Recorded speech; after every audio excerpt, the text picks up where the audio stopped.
You have reached ASMM Digital Small Business Connections, and it's different this week because last week we were practicing the Marketing Moms podcast, which will start in September. Hopefully you liked it, and we're going to really work on that over the next few months and probably put a lot of them in the can instead of doing them live this way. That'll help our office, quite honestly. That'll help our office. We hope it will give you more interesting things to listen to and learn, because the idea behind Marketing Moms is that we will, as we are doing the podcast, we are also writing a book, and that book will help you with marketing. So that's our goal behind what we're doing.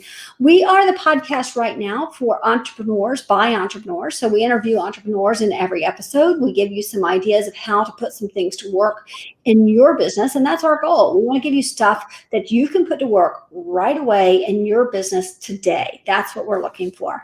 I want to remind you, you can ask questions because we are live. We're live on Facebook, YouTube, and Twitter. And because we're live, you can ask questions, leave a comment below wherever you're watching this, and it will pop up on my screen, and I can ask the question to our guests live. So that's a really great way to do this. Today we have Alex Lowe from Latelyai, and actually he's coming to us from London. We've got quite a coincidence here, actually. Hi, Alex. How are you? Hi, Anne. I'm delighted to be here. So it's 3 o'clock in the afternoon here in London. That's right. So not morning for you, but we just discovered that our family lived in London back in 2004, from 2000 to 2004, and we lived right around the corner from where you live. Yeah, you did, literally around the corner from where we are now. It's kind of spooky, right? How small the world is. Yeah, it really is. That was a fun thing to find out. So tell us a little bit. You've been with Latelyai for, you said, about 3 months. Yeah. And so that was a big leap that you've just taken. Yeah, it was. I was a client of theirs. I signed up to them summer of last year, and was raving about what an amazing piece of technology it is and how it's changed my life and will change all your lives in the world of social media marketing. And then Kate, our Rockstar CEO, approached me at the end of last year, beginning of this year, saying we'd love to have you on board the rocket ship to help us build and go into the stratosphere. So that's what I'm doing, and thoroughly enjoying it. Well, and it has been one of the most fun companies I've ever watched, just because I've had kind of an insider's view, knowing Kate, knowing Chris, and now you, and I get to see what you're up to, and it's been a lot of fun to watch. So you're coming on today to talk about social selling. Can Indeed. you tell us what that is? What is social selling? What is social selling?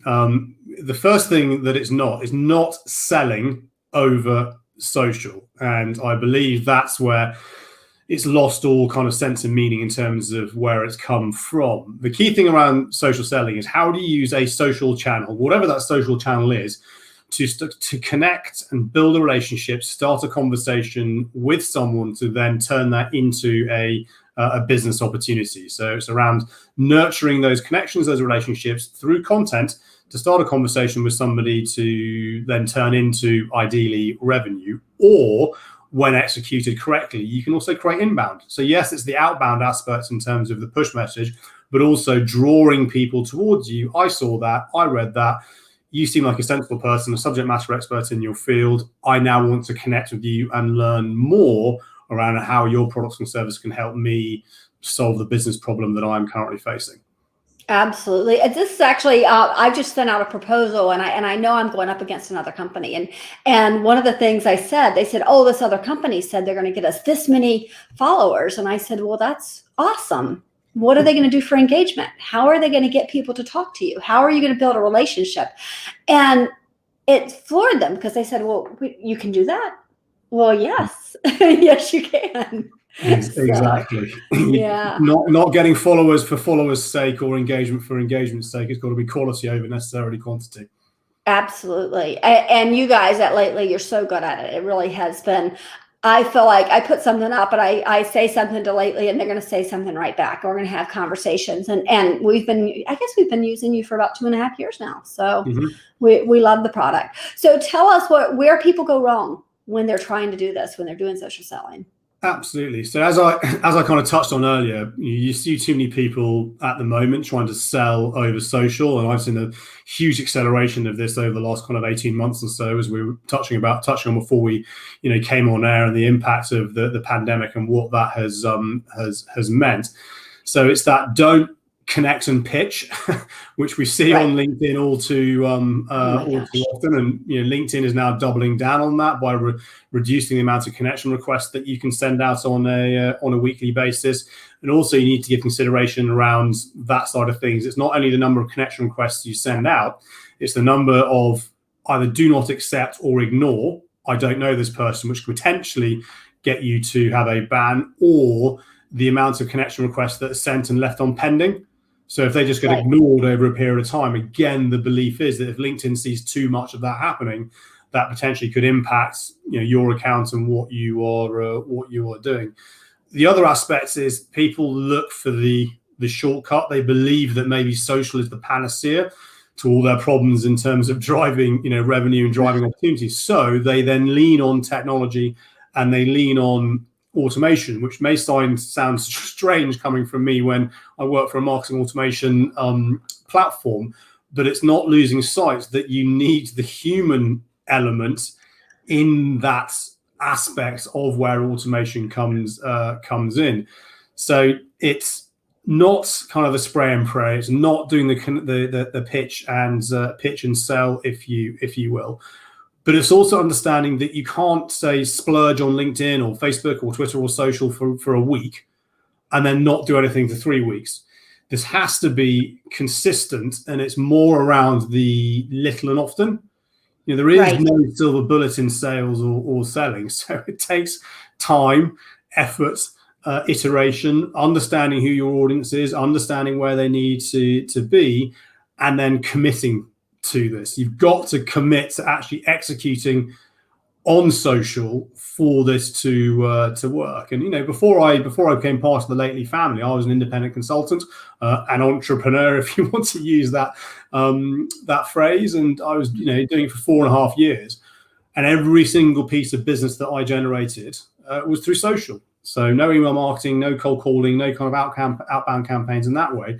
It was through social, inbound or referrals. But the first 6 months or so, kind of nothing really. It was just really hard work building the foundations. Then you start to kickstart things. Then people start to understand who you are, what you stand for, see what you're talking about, the sort of people that you're engaging with, and then from there it kind of starts to build out. But yeah, don't sell social. Consistency, little and often. It takes time and effort.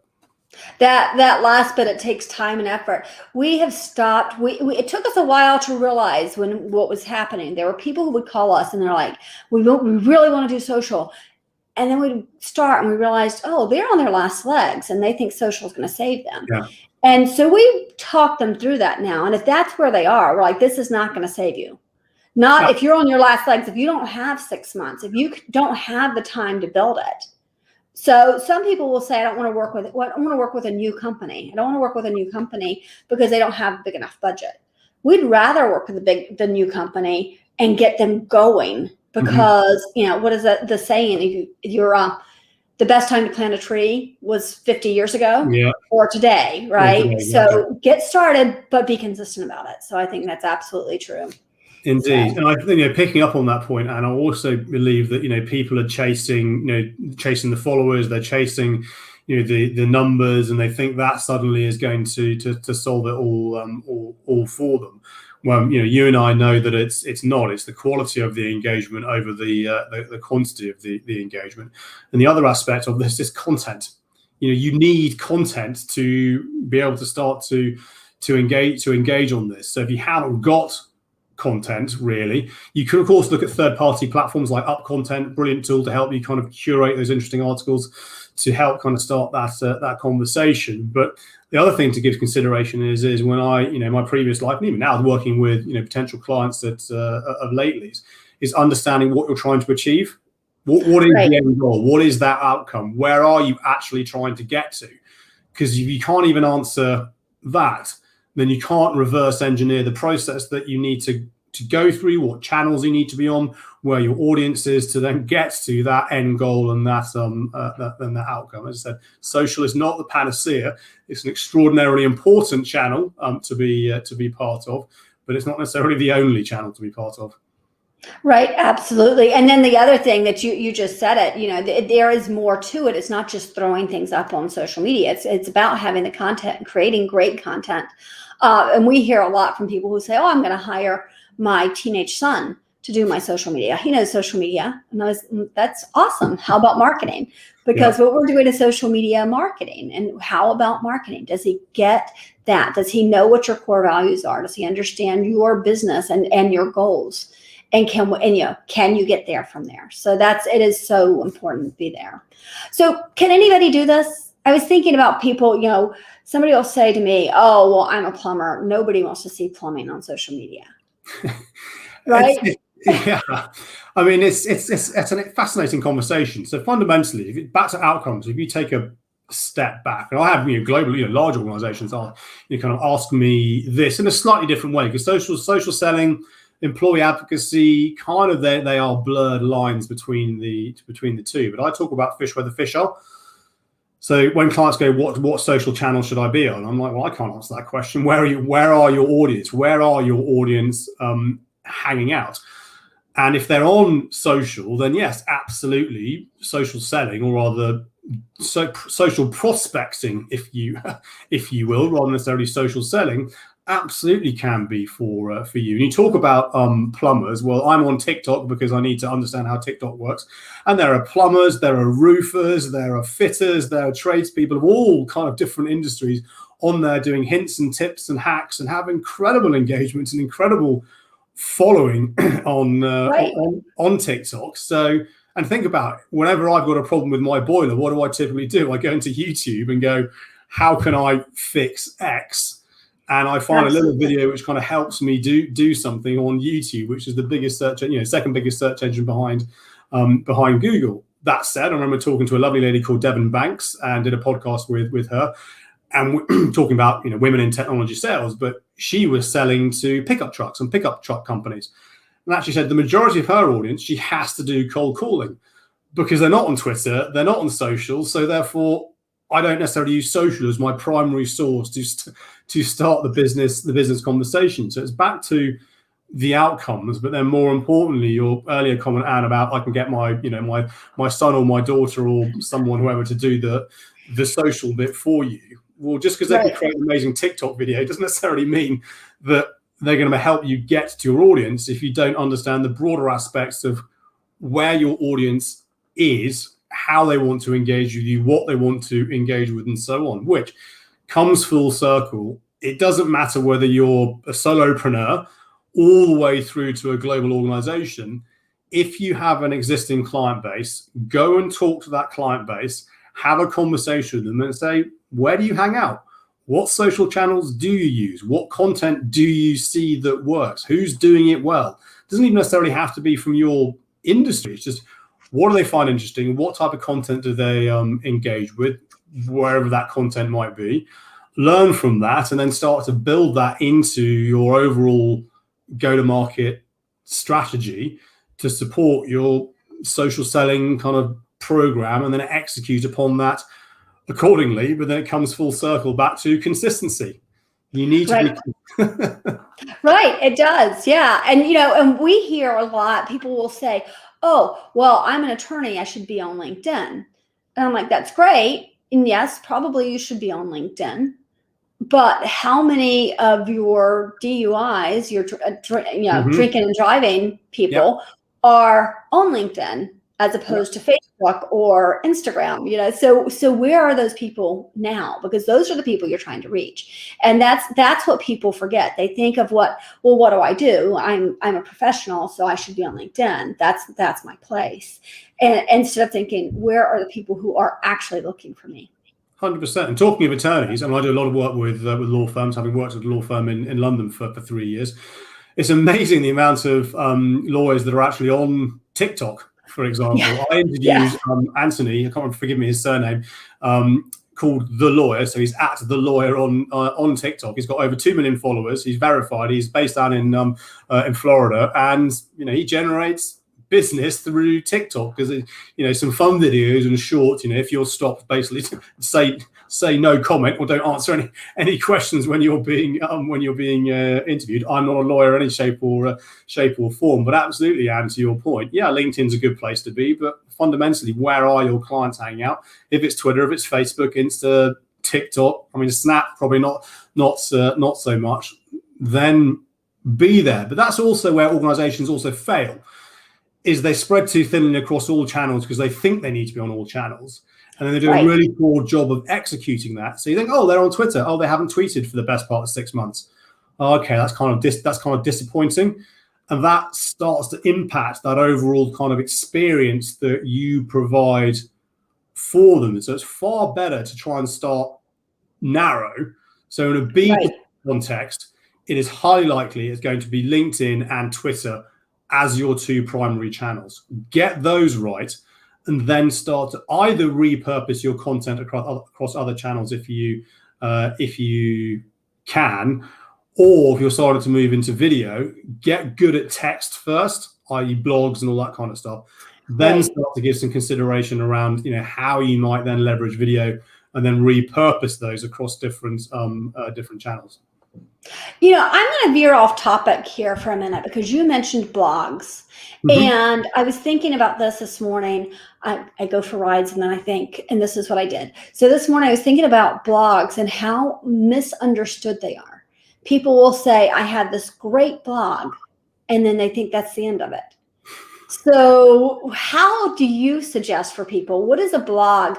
What is the purpose of a blog for you? How do you suggest they use their blogs? So again, a great question. It's thinking about outcomes. So writing what is the purpose for you writing this piece of content?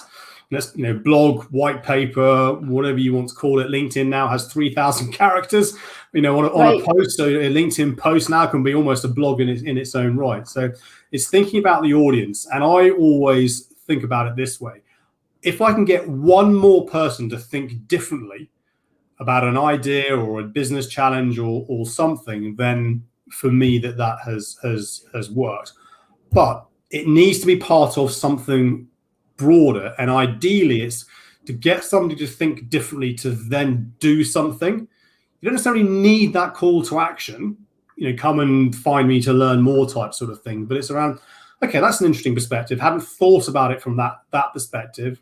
I might now follow Alex on whatever the social channel they find it on, and it just puts that kind of in the back of their mind. Okay, that's interesting. Let's just see what else he's got to talk about, because a blog by itself isn't going to change the needle. Now, people get lucky. I've got lucky on a blog. You write it, you send it out there, you get a piece of inbound off the back of it. Happy days. But then it comes full circle back to, you've got to commit to writing a blog once a week or once a month or whatever it might be. Then the next challenge with this is then once that blog is there, it's a passive piece of content. So, and by that I mean it's just sitting somewhere. So yes, it can be found in search and helps with SEO and all that kind of fun stuff.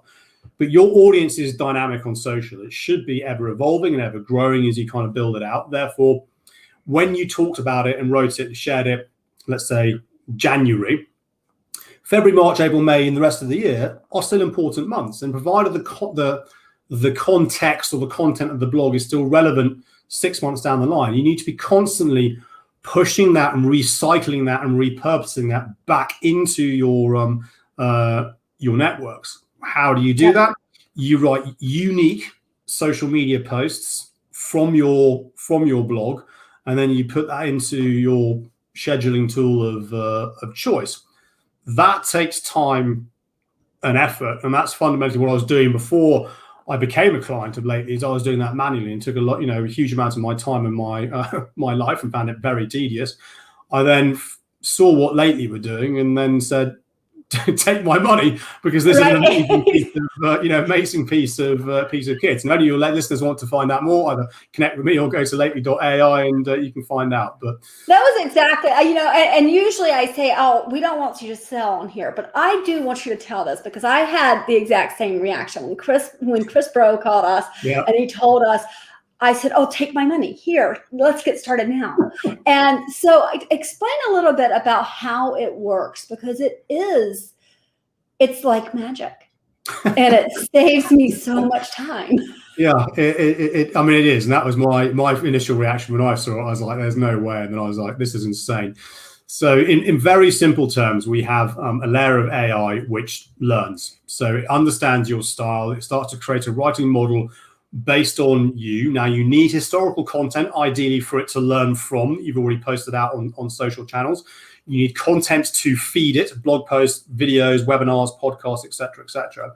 What it then does is that it reads that content through natural language processing, and then will look for certain words and phrases that it knows perform well on social through engagement, and then will create unique social media posts for you automatically, which you as the human then need to go and finesse and bring your human element, bring the brand that is you to that final piece. Then you can set the schedule and the cadence to distribute across with Twitter, once a week, LinkedIn every 2 weeks, depending on the channels you're pushing across. Then moving forwards, it learns and iterates, and provided you work with the AI, it'll get to a point where it can actually start to generate posts on level of predicted engagement. So the first post that you will see will be what it predicts to be. This will get you the most amount of engagement on Facebook or Twitter or company pages on LinkedIn. Big caveat: whilst we can post to personal pages on LinkedIn, because of the way the LinkedIn API is set up on personal pages, we can't draw the analytics. But no tool can, other than Shield, Shield.ai. Go and have a look at them. If you are using technology which is drawing third-party technology which is drawing analytics on personal profiles, the chances are probably in breach of LinkedIn's terms. So do be very, very, very careful. So, yeah, we turn your content into snackable pieces of content, which you can then distribute across a longer period of time, making it work much, much harder, more engagement, more visibility, more conversation, and potentially more business opportunity. Absolutely. And it's like magic. It was wonderful. So, all right. So let's talk a little bit about how do AI and data relate to social selling. So how does this work? Great question. And it's where I'm starting kind of see all this go. If your audience are familiar with what the CEB were talking about how many moons ago, that 60% of the due diligence is already done on you before you even know it's happening. So in theory, people do their research, they go into this thing called the internet, they do their search, they look for interesting topics, content, referrals, etc., etc. So you were already potentially behind the curve by the time you started a conversation with somebody, or they ignored you completely because you didn't fit what they were looking for, even though you may be in the perfect solution to their business. So the world in which we find ourselves now is AI is here to augment the human. So do the heavy lifting in terms of the manual work that is not good use of someone's time. So exactly what we do at Latelyai. It then starts to move into the world of predictive. So prescriptive in terms of predictive and then prescriptive. So predictive is going, we think this.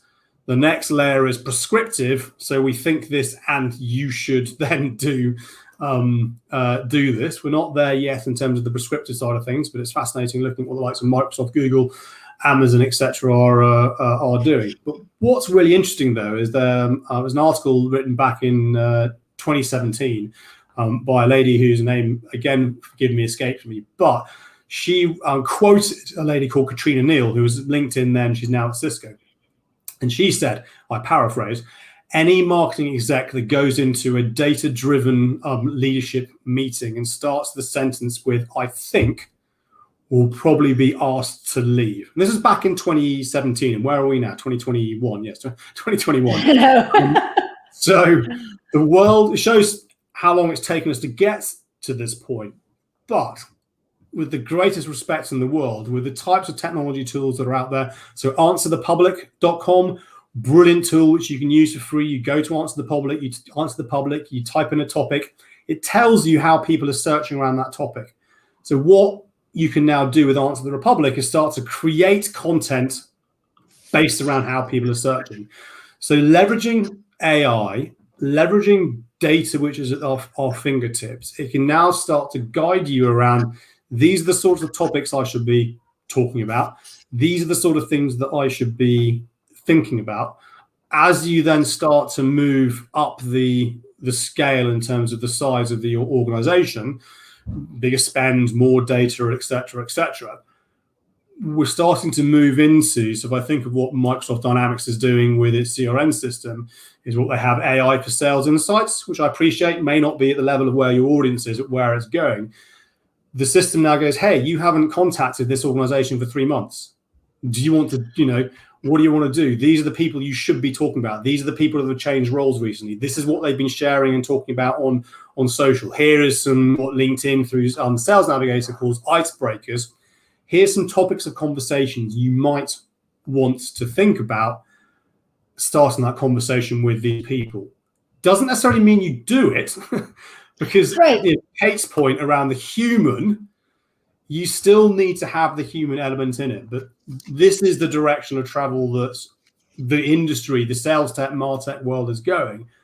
What's interesting, and again, not necessarily talking to your audience, but the larger end is, how can I put this politely?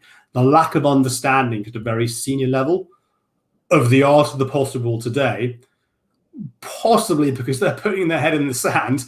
They don't want to admit necessarily to senior leadership teams that their leadership team, I don't understand this, or they feel, I've got 5 years left on the clock. This is too difficult before I kind of move on and move to pastures and retire. Why am I going to bother making my life really complicated? Right, exactly. You said something that I thought was interesting in that you said, yes, we've got the AI and it is important, and we've got the data and that is important, but there's this human aspect. And one of the things that I love about Kate in particular is that she never lets that go to the side. She never says the AI or the data or any of this is the most important. She says the human aspect comes first. It has to be part of it or it doesn't work. Absolutely. And back to kind of we were touching on earlier around social being the panacea. The AI is only as good as the data it's working with. And reflects on an example that was talked about, I think it was a couple of years ago. So Amazon, this machine that is Amazon with AWS and all the incredible computing power it has, was trying to diversify its recruitment.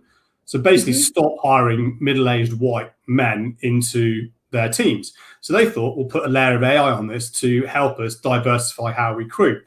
What they hadn't thought about was the training data they were giving it were X numbers of years of historical data, which was primarily middle-aged white men. So all the AI did was double down on finding more middle-aged white men and make it even worse, because it was only working on the historical data that it was working. The AI hadn't failed. It was just doing what it was being told to do.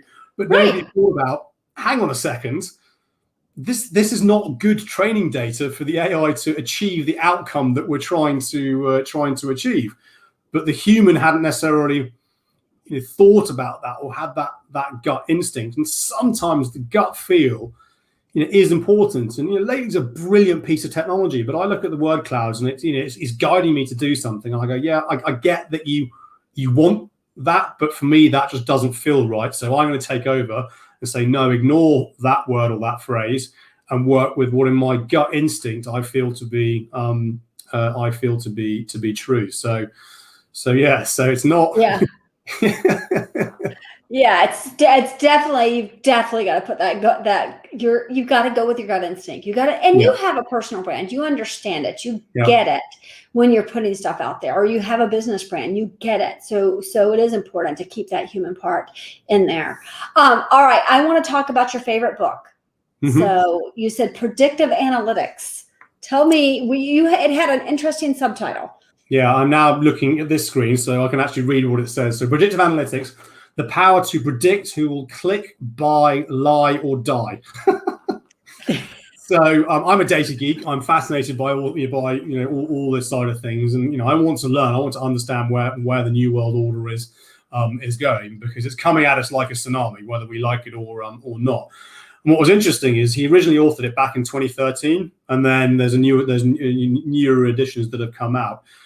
And it's kind of what we were touching on. It's the data analytics side of things. And one of the stories that really rang true with me. It was a true case study. I think it was a Scandinavian mobile cell phone company who were trying to attract new customers. So what they thought they'd do is they create, this amazing offer, buy now type sort of thing, but they sent it out to their entire marketing database. So obviously they'd have had historical customers and no longer customers, people who thought about being customers that didn't, but then they had their really solid customer base.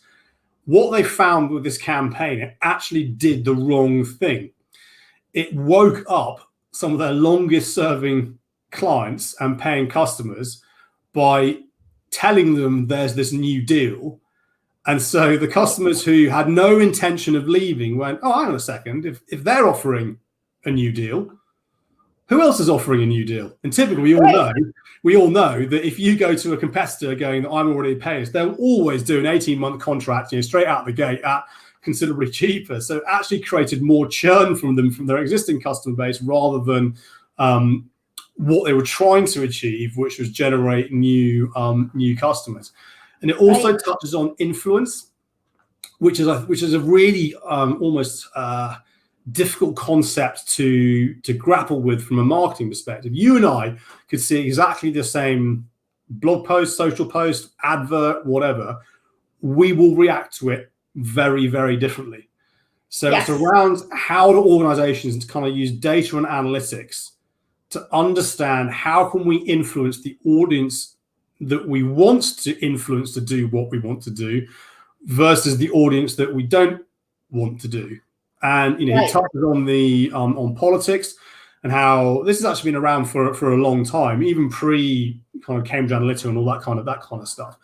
But how politicians understand almost to what street and what doors they should be knocking on, because they know that demographic they can probably sway to what they want to do, versus a demographic that's also on the fence. But if they actually did a face-to-face meeting, they probably sway them to go with the opposing party.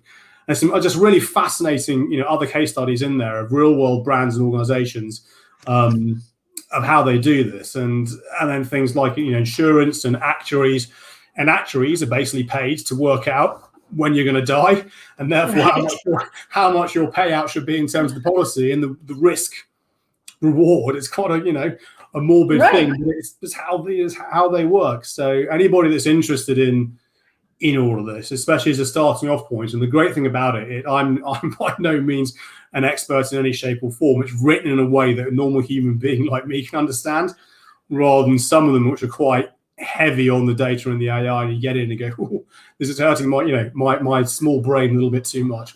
Exactly. Well, yeah, and as busy as we are these days, when it does go over your head a little bit, it's too easy to set it down. So I love that it's written for a human being, regular human being. So exactly. So all right, tell people, how can they try the Latelyai program? How can they do that? Go to latelyai and just click request a demo, fill out all your forms, and one of our super awesome team, either myself, Chris, Ankit, Lauren or Andy, will be on hand to help you, or you can reach out to me on LinkedIn if you want to and message me, and I can happily get that set up for you. Or the best place to start is go to latelyai, click on the big button which says request a demo, and we'll be delighted to show you the magic that is Latelyai. That is great. Yeah, and it absolutely is magic. Hey, you hold on just 1 minute. I'm going to be right back. All right, everybody, this has been a great show. I love Alex. I love Latelyai. And like I said, I don't usually say, hey, tell us about your product, but this one I had to, because I love it. I do want to remind you, this is why I'm here right now, that you can subscribe. And I need you to subscribe over at youtube.com/Brennan and Annie. If you'll go over there and subscribe, you will make me very, very happy. If you are listening to this as a podcast, if you can leave us a review, that would also make me happy. I appreciate every review I get, even if it's one that says, oh, Ann talks too much. Hopefully you don't think that. I haven't gotten that yet, but if you think that, you can put it down and I'll still love you. All right. I also want to remind you, you can reach us at asmmdigital.com, and we are always there. We're always answering our reviews. We've got somebody, or we're always answering our comments. If you leave a comment, somebody's going to get right back to you. going to go back one more time. Answer the public. I'm going to bring you back on here for this because I put it up while you were talking. This is something for me that is like a miracle. I remember, I will never forget. I was at Social Media Marketing World when the first person put it up on the screen, and I thought, oh my gosh, what is that? If you don't know what to write on your social media posts or your blogs, if you don't know what people are asking about your industry, go to answerthepublic.com. It is so great. I'm glad you brought that up because I haven't thought about that in a while for other people. Yeah, So it's a free tool to use, and I've managed to get some of my videos on on YouTube onto page one of Google search, because what I do, I will title the blog exactly how people are searching. What is, exactly. how do, where do, what have you, and that's kind of how search works, right? You're answering the question, and Google thinks you're answering the question that people are searching for. You can get it on page one. Absolutely. I had the same thing. Why is my air conditioning making that hissing sound? Yep. People want to know. They need to know the answer to that. So it was great. Alex, thank you so much. This was really wonderful having you on. I appreciate it. And your kids did not come home during the middle, or at least they didn't. Well, they came home, but they've been quiet downstairs. So that's great. That's great. All right. Well, thank you very much for coming on. I'll talk to you soon. Brilliant. Thank you, Anne. All right. Bye-bye.